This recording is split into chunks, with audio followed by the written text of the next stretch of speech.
So I'd like to begin with a tribute to Nancy. Nancy grew up as a child and was a young mother at Burkes Pass. In later life, she was a wonderful supporter of the Burkes Pass Heritage Trust, often came to these events, and her cheerful presence will certainly be missed. So Nancy was born in Oamaru in 1928. Better put the glasses on here. While her parents ran the Pukaki Hotel and Farm. Now later they moved to Burkes Pass, and Nancy attended the Burkes Pass school, and after leaving school she worked at the hotel for a little while. She married a local man, McKinnon, and they took over Rona Station from Mac's parents and had 2 daughters while living there. So she describes village life, and when a child lived for a while at the Stone House, originally the Mount Cook Road Board offices and the first Mackenzie Council chambers, and also in a small cob cottage now known as Elm Tree Cottage. And here we'll let Nancy's voice take over.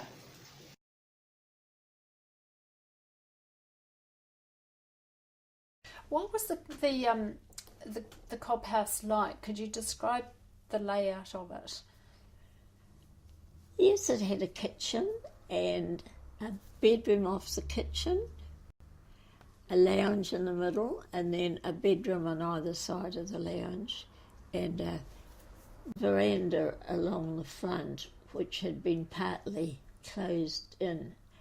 And then I think in later years, the bedroom off the kitchen was made into a bathroom. I don't think there was water there either, but there was a great spring, and I think my mother had to bring water in from the spring. Just bucket it in.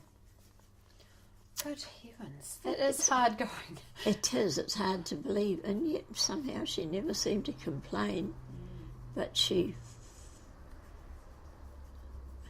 I think she said it was, Fairlie was about 13 miles, and I think she said she hadn't been to Fairlie in 2 years. So she must have had an extremely dull life. I remember the Valentines were very good, and I don't know how often, I'd say once every 2 months or something, they'd go to the Fairlie for the pictures, and Mr. and Mrs. Valentine and Jean, the girl, were in the front. They had a truck, and there'd be Max McCarthy, Jenny, and myself, all in the back of the truck. And Winton Valentine? Oh yes, in Winton, that's yes. right, yes, he was there. And probably as cold, well it was, we had a rug over, but that was a real outing. Oh yes, that was a real big event. And another time, stilts were all the fashion round in Burkes Pass, and they all had stilts except me. And I was getting round with 2 flute tins with a string on them working there. And one day I come home from school and Mr. Valentine said, "I want to see you." And I thought, what have I done? So I went up and he'd made me a pair of stilts. I thought he was the most marvellous man in the whole world. That's lovely, isn't it? Yeah. How he nice. was a very fine man. Just talking about Burkes Pass School, because you would have started there at what age were you? 6. You were 6, so Yeah, that was the usual age to start, was it? Yes. Yeah. And did you go, presumably you just went to school with your sister then, did you? Yes. Yes. Can you remember your first day at school? No, I don't think the first day, but I can remember being there at school. And what can you remember? What's your memory of school? Max Willits, who was Don's youngest brother, he used to sit behind me, and he and his brother and Mac, my late husband, and Anina McIntosh, they used to ride to school, and there was a pony paddock there. And apparently I was inclined to be a talker because I had to bring Max up to date with everything that had happened before he got to school. And I remember Mac, my husband, saying that the ink wells used to freeze overnight, and they used to have to put them on a shovel and put them over the open fire, because there was an open fire in the schoolroom, to thaw them out. Did you just take that in your stride? You thought, well, if that's what happens at the end of primary, no question of you going on. Didn't seem to be any point in it. Did you have any hopes or ambitions for yourself? Was there anything you wanted to do? Yes, I was going to be an actress. Oh, were you? Yes. And I actually had my screen name picked out. I was going to be Nancy, retain that, but I was going to be Nancy O'Reilly. But apparently, unfortunately, the talent scouts weren't around and they just didn't know what they were missing. And what made you think of that? Tell me about that.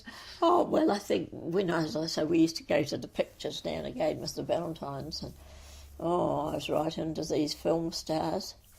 And I thought, yeah, that's what I'll do. I'll be one like that and look at her nice clothes and things like that. So it's kind of glamorous, seems to you. I suppose it was. Yes, Yeah. I suppose it was. And where did you come up with the name? Not sure. Maybe there was somebody that name that appealed, but why Nancy O'Reilly doesn't quite go together. But I was still retaining that anyway. And how did you... Go on.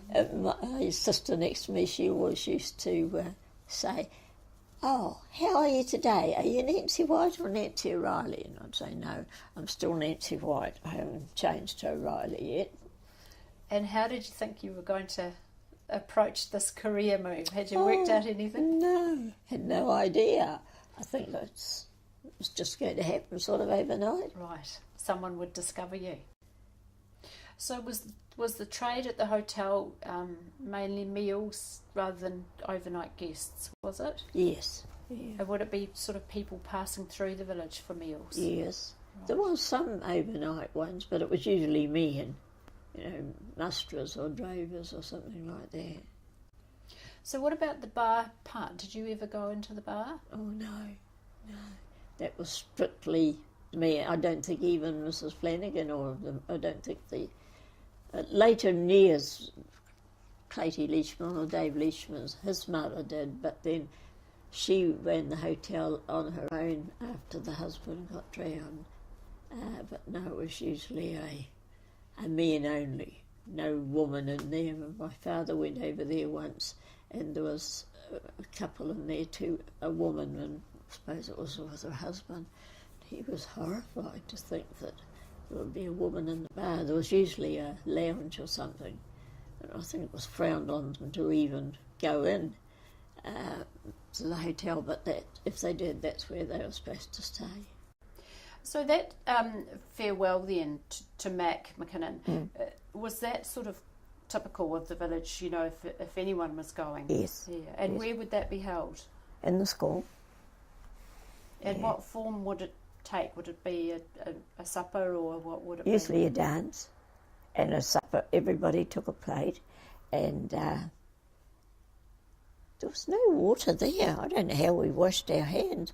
But at any rate, that was the men's job, especially the older ones who weren't dancers. They would be boiling the copper outside and just having a little beer or something. And apparently they had to put a little piece of wood, it was bigger than a chip, in the water, because with the smoke from the copper it used to make the water smoky. So apparently if you put this chip in, it stopped it from going smoky. So, and then there was this little sort of shelter shed bit at the side. The woman there poured the tea and there was supper, but usually it took the form of a dance, and then Mr. Willits, he was a very, very nice man, seemed to take a leading part. He seemed to be the one that done the speaking and the organising in there. Were there characters around the place on the roads, were there swaggers and different people? Can you remember swaggers? Yes. My mother-in-law used to bake bread twice a week, once for them and once for the swaggers. And one day they gave them a meal, and then and he went off, and about 2 days later they seen the policeman from Fairley, Mr McIntosh, going down with a horse and gig, and this man that they'd given the meal to in there, and I can't remember what he'd done, broken into somewhere to get some food or done something. Anyway, he was being taken back to Fairley, but apparently they had a code among them, and if they got a meal somewhere, they put a stone on the fence, so the next one coming along would think, oh yes, you can get a... And they'd give them a bed for the night. It was probably in the shearing shed or somewhere. I think we were at a dance. Yes, we were at a dance one night, and he took me home, and then it just seemed to go from then on. So was it at a dance in Fairley? Yes. Right. Yeah. Okay. And what about you? Had you had any boyfriends before that? Oh yes, a few. Years ago, there was a picture theatre in Fairley, and there was pictures Tuesday, Thursday, Saturday, and it was considered cool, wasn't the word then, but now they'd say cool, to be at 3 times a week with a different boy. And you could manage that? Mm. But no one sort of really special? No. Right. No. And had you liked Mac, or had you just thought of him as a schoolmate, or how did you? Yes, and he was quite tall. I just sort of looked up to him, and he was so much, ahead of me at school. So, no, I just thought, oh, well, he's just Mac. Although I always liked his mother. I thought she was lovely. And they used to put on birthday parties for Norma, the one they brought up, and I was always at that. And she used to... There was always the most wonderful smell coming from there, because she had a coal range, and I think her one had a tap on the side, and you could get heated some water. And I used to say, I wonder what's in that pot. So years later, when we got married, I said, just as a matter of interest, what was that you were always cooking up? It smelt delicious. She said it was potato peelings, and then I'd put mash in them for the chooks. And I thought it was something really exotic. And I did want to ask you about the wedding day, because of course your wedding photo hangs in the church at Burkes Pass. Yes. So I wondered about the dress, did you get it made, or what was the background to the wedding dress? Quite an episode. My second oldest sister was a very good sewer, and she made it for me. But she just was inclined to leave things a bit late. And the night before the wedding, the frock still wasn't finished. So I think she stayed up most of the night to finish it. And the only thing that didn't get finished was it was supposed to have a full-length petticoat under it, and it just had the petticoat to the... A half petticoat? Yeah. And the frock was finally finished at 1:30, and I was married at 2. Oh my goodness. So yes, You must have been in a panic, were you? I was rather, but no, don't worry, it'll be there. And then when she finished that, she was so tired she couldn't get herself dressed to go to the wedding, but she finally did go.